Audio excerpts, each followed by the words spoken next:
नमस्कार, मैं हूं हंसा वैष्णव और आप देख रहे हैं LNV TV news.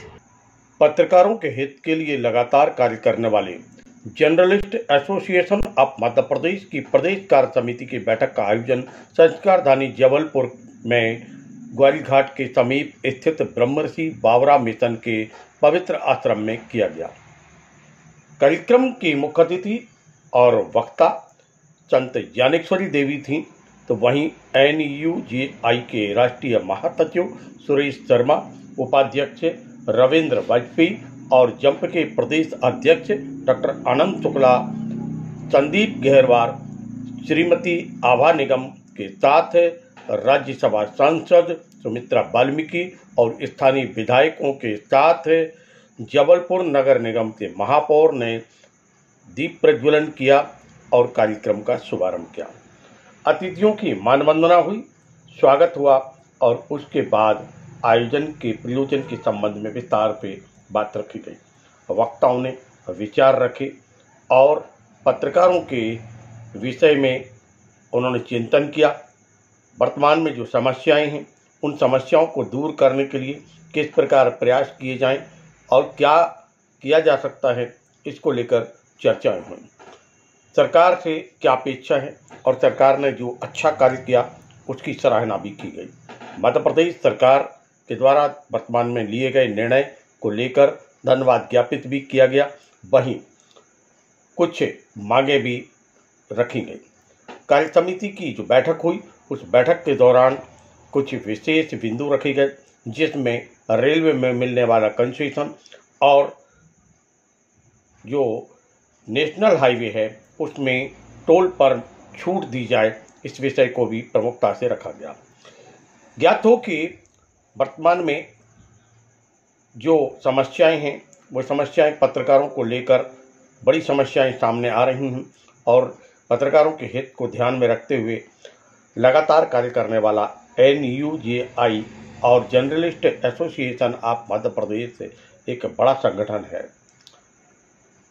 Madhya Pradesh के मुख्यमंत्री शिवराज सिंह चौहान जब यह भूल गए कि पत्रकार सुरक्षा कानून की घोषणा करना है, तो उस समय NUJI के राष्ट्रीय महासचिव सुरेश शर्मा ने मुख्यमंत्री शिवराज सिंह चौहान से इस विषय पर चर्चा की और परिणाम ये हुआ कि तत्काल ही प्रदेश के मुख्यमंत्री शिवराज सिंह चौहान ने मंच पर पहुंचकर इस विषय को लेकर घोषणा कर दी। अनेक विषय थे, प्रस्ताव पारित किए गए, किस प्रकार संगठन को मजबूती प्रदान की जाए और पत्रकारों के हितों को ध्यान में रखते हुए कार्य किया जाए।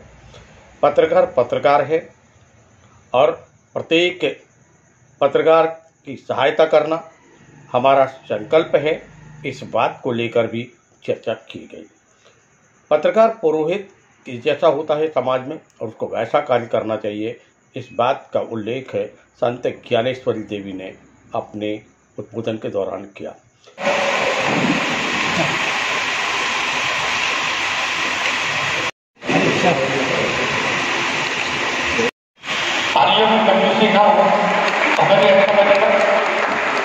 सब यहाँ पधारे और आप सबके विचार सुझाव हम लोग सुनेंगे, जानेंगे, समझेंगे और आगे की रणनीति बनेगी। पत्रकार संगठन को आगे कैसे काम करना है और क्या क्या उसमें चीज़ें आनी चाहिए, इन सब पर मंथन होगा सेकेंड सेशन में, मैं समझता हूँ। तो मैं हृदय से आप सबका एक बार पुनः स्वागत करता हूँ और मैं अपनी वाणी को यहीं सीमित करते हुए आगे जो हमारे वक्तागण हैं और जिन्हें हम सबको सुनना है, और फिर उसके बाद से हम लोग आपस में बैठ के बातचीत करेंगे और तब तक के लिए मैं अपनी वाणी को विराम देता हूँ। तलवार और शब्दों के में नहीं होती है, तो इसी शब्द शक्ति को बढ़ाने वाले समस्त पत्रकारों का मैं नमन करती हूँ। साथ ही ये कहना चाहूँगी कि एक दो शब्द मैं आपको मैं कहना चाहूँगी, रोक दे बढ़ते कदम को, ऐसी कोई ताकत नहीं, हौसलों को तोड़ दे, ऐसी कोई आफत नहीं, हमें आप पे है भरोसा, मंजिलें हम पाएंगे, राह में जंगल उठ जाना, ऐसी तो आपकी आदत नहीं, ऐसी तो आपकी आदत नहीं। जय भारत। करते हैं। ये शक्ति सुरेश शर्मा जी वर्तमान में राष्ट्रीय महासचिव है। जब भी हम उन्हें देखते हैं, अनुभव करते हैं, बात करते हैं, चाहे वो फेसबुक हो, चाहे वो व्हाट्सअप हो, चाहे वो ऐसे फोन पे बात करें, हम ऊर्जा से भर जाते हैं। जीवन उस समय भूपेश बघेल जी आए, तो हम सब लोगों ने सामूहिक रूप से उनसे कहा कि पत्रकार सुरक्षा कानून बनना चाहिए, क्योंकि पहले जब पत्रकारिता होती थी तो पत्रकार को बड़ा सम्मान से देखा जाता था। इसलिए देखा जाता था कि पत्रकार भी ढंग से काम करते हैं, और इसलिए भी देखा जाता था कि जो सामने वाला पक्ष होता था, चाहे राजनीति में हो, चाहे उद्योग में हो, वो भी सम्मानित हो। अब जिस प्रकार से अखबार मालिकों की माफियागिरी हो गई है, इसी प्रकार से राजनीति में भी माफियागिरी हो गई है, और इसी प्रकार से उद्योग जगत में भी माफियागिरी हो गई है। तो अब जो है कोई हमें टकराहट के रूप में देखा जाता है पत्रकार, इसलिए हमारे लिए प्रोटेक्शन का एक कानून बन जाए तो ज़्यादा बेहतर है। मुझे खुशी है यह बताते हुए कि हम सब लोगं की मांग को पूरे होने के लिए 2 महीने में पूरा कानून बना। अभी कल परसों पत्रकारों के लिए मुख्यमंत्री जी ने बड़ी घोषणाएं और सुझाएं दी हैं, लेकिन उन्होंने इसका जर्नलिस्ट प्रोटेक्शन एक्ट के बारे में कोई घोषणा नहीं की। तो मन से नीचे आ गए थे। मैं उनके पास गया और मैंने उनसे कहा, मैंने कहा आपकी जितनी भी घोषणाएं हैं ये सब पैसे वाली हो, आप हमको 10,000 की जगह 20,000 पेंशन दे देंगे, लेकिन उससे हमारा प्रोटेक्शन नहीं होगा। हमारा आपकी प्रोटेक्शन तो हो जाएगा थोड़ा बहुत, लेकिन जो पत्रकारिता वो नहीं होगा। तो वो वापस मंच पर गए और उन्होंने कहा कि जो विधानसभा का कोई सत्र नहीं आना है, इसलिए हम इसके लिए कमेटी बना देते हैं। जो आने वाली सरकार जिस भी पार्टी की, तो कुछ ठीक है, लेकिन हम ये कहते हैं कि जिस भी पार्टी की सरकार होगी वो उसके लिए लगभग बाध्य जैसी होगी, और हम चाहेंगे कि हमारा ये प्रोटेक्शन कानून देखने में मिल जाए। इसका बड़ा लाभ इसलिए होगा क्योंकि आज हम खबर लिखते समय थोड़ा सा भय करते हैं, क्योंकि एक बड़ी चिंताजनक बात और राजनीति में भी हो रही है और पत्रकारिता में हो रही है, और वो ये हो रही है कि पहले होता था कि यदि कोई हमने छाप दिया तो मोटे तौर पर ये होता था कि आदमी बैठे बात, चाहे वो अधिकारी हो, नेता हो, चाहे व्यापारी हो, वो ये कहता था कि भाई ऐसा क्यों छापा। अब वो आपसी समझौते, समन्वय, बातचीत या दबाव नहीं होता था पहले भी, वो दौर खत्म हो गया। अब सीधे कोर्ट चले जाए। अब आपस में नेता एक दूसरे नेता भी बयान जारी करता है तो कोर्ट में चले जाए, जबकि ये राजनीतिक स्टेटमेंट्स हैं। राजनीति को राजनीति के तरीके से निपटना चाहिए, कोर्ट कचहरियों के मामले नहीं है, लेकिन ये एक बड़ा बदलाव हम देख रहे हैं। इस बदलाव के कारण हमें प्रोटेक्शन है कि भाई हमारी खबरों को खबर के संदर्भ में देख करके फिर हमारे ऊपर कोई मुकदमा करे तो सबसे ज़्यादा बेहतर है। इस दृष्टि से देख करके नहीं करना चाहिए कि ये खबर हमारे जानबूझ करके भावनात्मक रूप से लिखी गई है। तो इसलिए एक हमारे प्रोटेक्शन की जरूरत है। मुझे लगता है कि हमारी अच्छी बात है कि मुख्यमंत्री जी ने कमेटी बनाने की शुरुआत तो करी, जो आने वाले समय में फलीभूत हो जाएगी। अब एक दूसरी चिंता मैं हमेशा व्यक्त करता हूँ हम पत्रकारों के लिए, क्योंकि हम सब लोग हमारे बैठे हैं जो अध्यात्म के जानकार बैठे हैं। एक बड़ा युग परिवर्तन है, राजनीति का भी युग परिवर्तन है, वो पत्रकारिता का भी युग परिवर्तन है। राजनीति का युग परिवर्तन ऐसे है क्योंकि एक किसी भी विषय को बनाने की पराकाष्ठा जिसे हम कह सकते हैं, जैसे अल्पसंख्यकवाद की राजनीति। इस देश में एक बड़ी तेजी से अल्पसंख्यकवाद की राजनीति है। मुझे लगता है कि 80 के दशक या 85 के बाद जो है वो 80 के दशक तक की जो राजनीति थी वो राजनीति थी कि हम क्या करना चाहते हैं, हमारा विजन क्या है, हम देश को क्या बनाना चाहते हैं, हम अपने क्षेत्र की जनता को क्या बनाना चाहते हैं, उसके लिए सुविधाएं कैसे उपलब्ध हो सकती हैं, रोजगार के साधन कैसे आएंगे, ऐसे विजन होते हैं। मेरे को, मैं 35 वर्ष से पत्रकार हूँ, 35 वर्ष से मैंने विधानसभा में प्रवेश किया है, लेकिन मुझे अभी तक ये विजन जो अब पिछले दशक में हमें ये विजन लगभग दिखाई नहीं देता, क्योंकि हमारा माननीय विधायक हो या हमारा माननीय सांसद हो या हमारा कोई मंत्री हो, वो कभी भी हम लोगों के सामने बैठ के ये नहीं कहता कि मैं अपने क्षेत्र के लिए, अपने प्रदेश के लिए, अपनी जनता के लिए क्या करना चाहता हूँ। वो केवल ये कहता है कि ऊपर आदमी चोर है, वो आदमी बेईमान है, वो आदमी ऐसा करता है, वो ऐसा करता है। यानी केवल हम व्यक्तिगत आलोचनाओं पर आकर के टिक गए, ये देश की राजनीति और लोकतंत्र के लिए कोई अच्छी बात नहीं है। यही स्थिति पत्रकारिता की, केवल आत्मावलोकन भी हमें करना चाहिए, और वो ये है कि पहले हमारे सामने जब भी, मुझे वो इजराइल के ज़माना याद है जब मैं उस समय पत्रकार था, कि यदि कोई समझौता होता था तब उसका एक प्रेस नोट जारी होता था। यदि कोई राजनीतिक विवाद हो जाता था तो उसके ऊपर एक पार्टियों की ओर से या सरकार की ओर से प्रेस नोट जारी होता था कि ये हुआ है निर्णय, पर हमारे साथ ये नहीं होता। आज हम जितने भी पत्रकार बैठे हैं उन्हें अवलोकन करना चाहिए कि क्या प्रधानमंत्री जी या राहुल गांधी जी या कोई मुख्यमंत्री जी या कमलनाथ सब चार लोगों से आपको कोई ऐड करता है क्या? आपको ट्वीट जो भेजता है वो किसी आज तक को, भास्कर को या अन्य बड़े अखबार को, मेरा थोड़ी जीवन को छोटा तो पड़ता है, लेकिन किसी बड़े को टेक करता है, ठीक है? यानी कि आपकी कोई मार्केट वैल्यू नहीं और आप उसके बावजूद भी वो मेला उठा के घूमते हैं। मैं बहुत चिंता व्यक्त करता हूँ पूरे देश भर में, जब आपको कोई खबर कह ही नहीं रहा है, आपको टेक ही नहीं की गई तो आप उस ट्वीट को उठा के खेलते क्यों? बंद कर दिया। जब तक आपको कोई इंगित नहीं और आप वो काम कर रहे हैं जिसमें कोई कंस्ट्रक्शन नहीं है, कोई निर्माणात्मक नहीं है, कोई ऐसी व्यवस्था नहीं है जिस व्यवस्था के अंतर्गत आप देश को, प्रदेश को, व्यक्ति को, समाज को कुछ दे रहे हैं। यदि मान लो नरेंद्र मोदी जी ने राहुल गांधी के बारे में बोला, उससे देश का निर्माण कहाँ होगा, लेकिन हम किसको कहते हैं? क्योंकि नेगेटिविटी से हमारा टीआरपी और हमारी बाहर चिंता करती है। और पत्रकारिता का सबसे बड़ा विनाश जब हुआ है जब आपने टीआरपी और पाठक संख्या की तरफ देखना चाहिए। हमारे ज़माने में भाई आपको हमने देखा खबर की गुणवत्ता होती है। हम सब लोगों के एडिटर ये कहा करते थे कि आप जो है इसको क्या कर रहे हैं, ये कैसी खबर बनाई, इसको ऐसा बनाइए, इससे ये नुकसान होगा, ये होगा। हमारे जैक्सन मोदी से स्वदेश इंदौर से सिखाया, स्वदेश में एक बार दंगा हो, मतलब इंदौर में दंगा हो तो स्वदेश को कलेक्टर ने बुलाया कि आप क्या खबर छाप रहे हैं? उन्होंने कहा बताइए, तो आप सुबह खबर छापोगे क्योंकि आप राष्ट्रवादी हो और ये दंगा और बढ़ जाएगा, तो इसलिए क्या आप 2 दिन के लिए नहीं छाप सकते, रोक सकते इस बात? तो तय हुआ कि हम 2 दिन तक इस खबर को किस रूप में छापेंगे जैसा प्रशासन चाहता है। ये पत्रकारिता की एक चलेगी क्योंकि हम समाज के लिए काम करते हैं और जब हम समाज के लिए काम करते हैं तो हमारे समाज के उत्तरदायित्व से हमारा ध्यान होना चाहिए। आज हमारा समाज के उत्तरदायित्व ऐसा नहीं, हमारे मीटिंग में थे, उन्होंने कहा हमसे कि पत्रकारिता का जो सबसे बड़ा लॉस हमें दिखाई दे रहा है उसका इसलिए दिखाई दे रहा है कि हम जन सरोकार से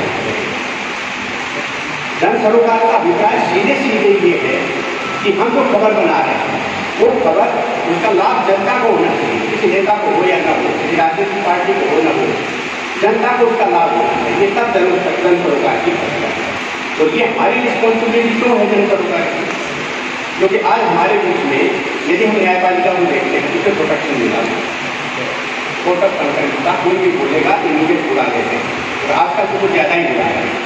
और आजकल तो न्यायपालिका शायद ऐसा लगता है कि इस देश की सर्वोच्च संस्था होती है और कई बार ये भी लगता है कि न्यायपालिका वो काम कर रही है जो उसको करना ही नहीं है, वो न्याय के अलावा सारे काम करते हैं, तो उसको कौन रोकेगा? रुक भी नहीं रोके, क्योंकि राजनेता अपने आप में इतने इसलिए जो क्या कदम बात फंसे हैं, पत्रकारों को उठना पड़ता है। मेरे उड़ीसा में अपने कार्यक्रम में बोला, मैंने कहा मैं आज चिंता में हूँ और मैं सारे देश भर के जो पत्रकार मेरे सामने आए उनको आह्वान करता हूँ कि आप कम से कम इस बात पर विचार करिए कि क्या देश की सर्वोच्च न्यायालय की संविधान पीठ संलग्न विभाग के क्यों बैठे कि क्या होगा न्यायपालिका? भाई आप किसी उलझन के लिए दिल्ली का अधिकृत वो जो अध्यादेश आया उसके लिए आपको संविधान की सफाई समझ में आती है कि भाई एक राज्य के बारे में केंद्र सरकार अतिक्रमण कर रहा है या नहीं कर रहा है, इस बारे में संविधान क्या कहता है।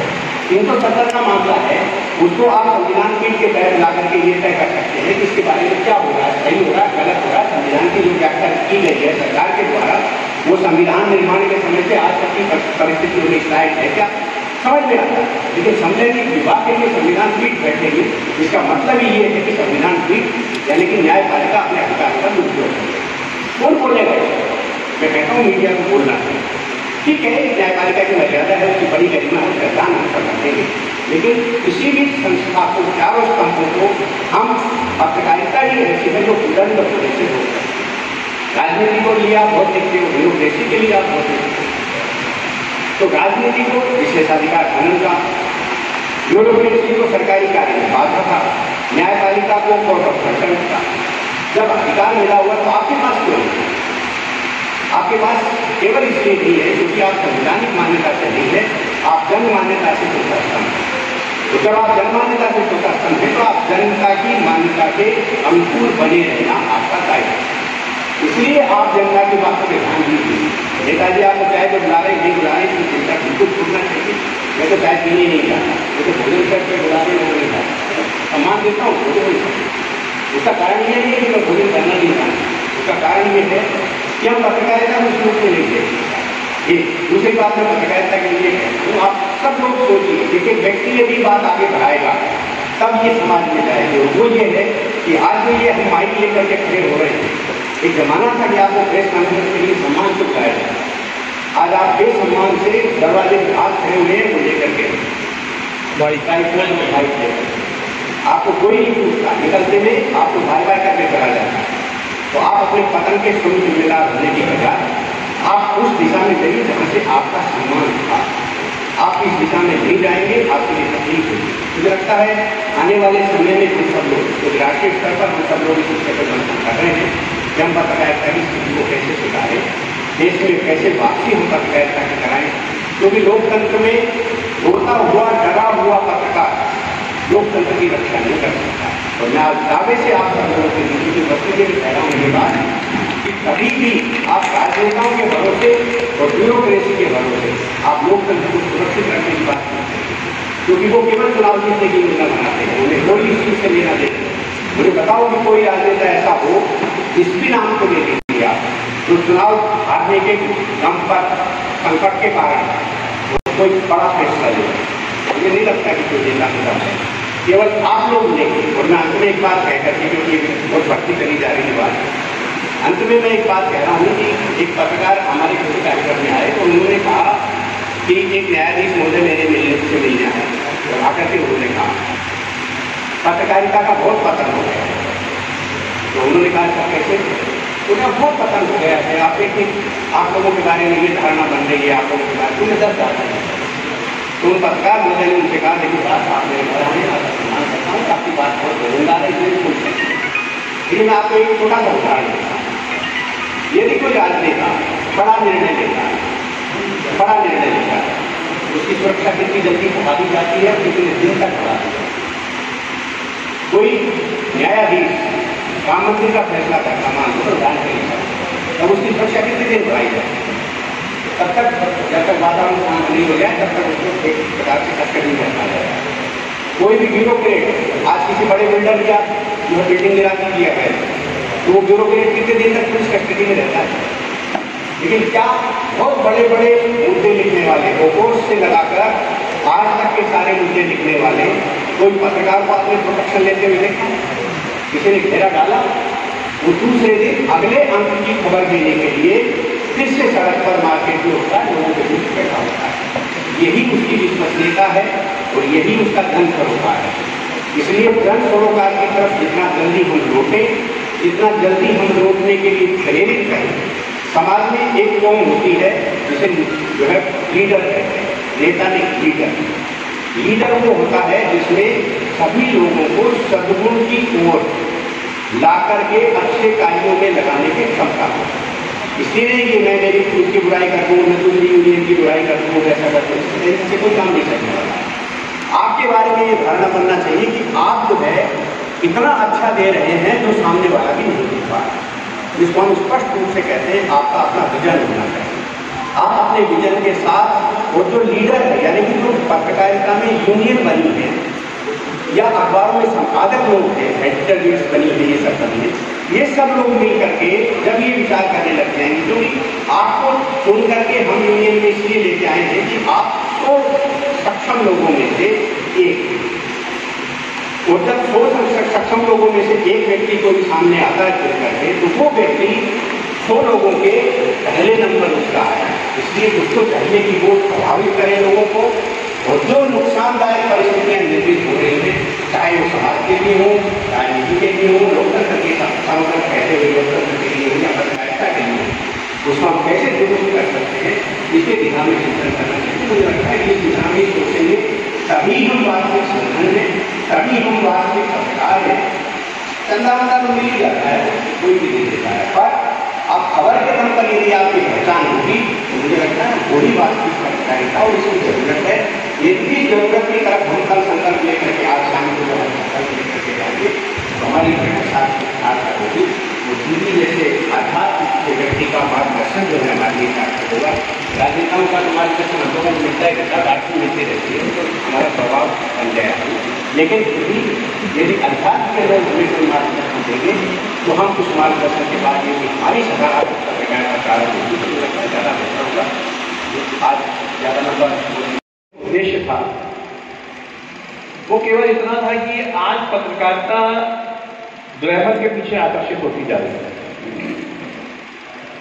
हम ये चाहते हैं कि पत्रकारिता वापस गरिमा की ओर लौटे, और जब हम गरिमा की ओर लौटने की कोशिश करते हैं या उसका इरादा रखते हैं तो मुझे लगता है उसके लिए हमें सार्थक और सात्विक वातावरण होना चाहिए।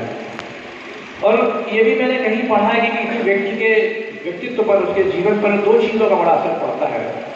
एक तो वंशानुक्रमण जो उसकी हेरिडिटी होती है, उसे वंश परंपरा कहते हैं। दूसरा होता है एनवायरमेंट, पर्यावरण, वातावरण जिसमें हम रहते हैं, काम करते हैं। तो मुझे लगता है कि आज की ये जो बैठक है इस परिसर में रखने के पीछे मेरा उद्देश्य केवल मात्र इतना था कि आप जिस परिसर में बैठे हैं ये कहने को एक विद्यालय है किंतु ये सरस्वती का मंदिर है। पूज्य गुरुदेव के सानिध्य में हम यहाँ हैं और दीदी के साथ मैं करीब 1.5 दशक से जुड़ा हुआ हूँ। और मैं ये कह सकता हूँ कि ऐसे व्यक्तित्व के साये में जब हम रहते हैं, उनके साथ काम करते हैं, तो कहीं ना कहीं हमारी अपने जीवन की धारा भी जो है वो बदलती है, वो सही दिशा में जाती है।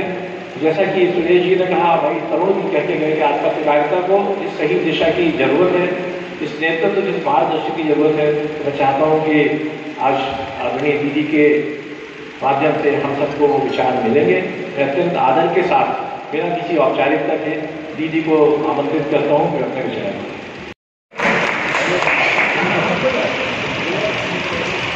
हमारे बीच बड़ा गौरव है कि जबलपुर से 2 राज्यसभा सदस्य हैं। कांग्रेस ने भी मान दिया है और भाजपा ने भी मान दिया है। तो मौसम के साथ वो भी अपने एक कदम बढ़ाती है। कामना देती हूँ कि आपका कार्यकाल यशस्वी हो और समाज में आप आने की तरह जो मेरे मन में चल रही थी वो आदरणीय सुरेश जी ने पहले ही कह दी कि पत्रकारिता जो विषय है ये ना तो पॉलिटिकल पावर का विषय है और परमाराध्य गुरुदेव, जैसा पवन जी ने कहा कि परमाराध्य गुरुदेव का सानिध्य उन्हें मिला, मुझे पूरी तरह से याद नहीं है, लेकिन शायद वो जबलपुर का ही कार्यक्रम था जब जबलपुर के बहुत सारे पत्रकार परमाराध्य गुरुदेव के श्री चरणों में बैठे थे और पत्रकारिता पर भी चर्चा हो रही थी कि पत्रकारिता कैसी होनी चाहिए और पत्रकार का समाज में रोल क्या होना चाहिए। तब शायद यही गुरुदेव ने कहा था कि पत्रकार का जो रोल है समाज में ठीक वही है जो हमारे समाज में पुरोहित का हुआ करता है।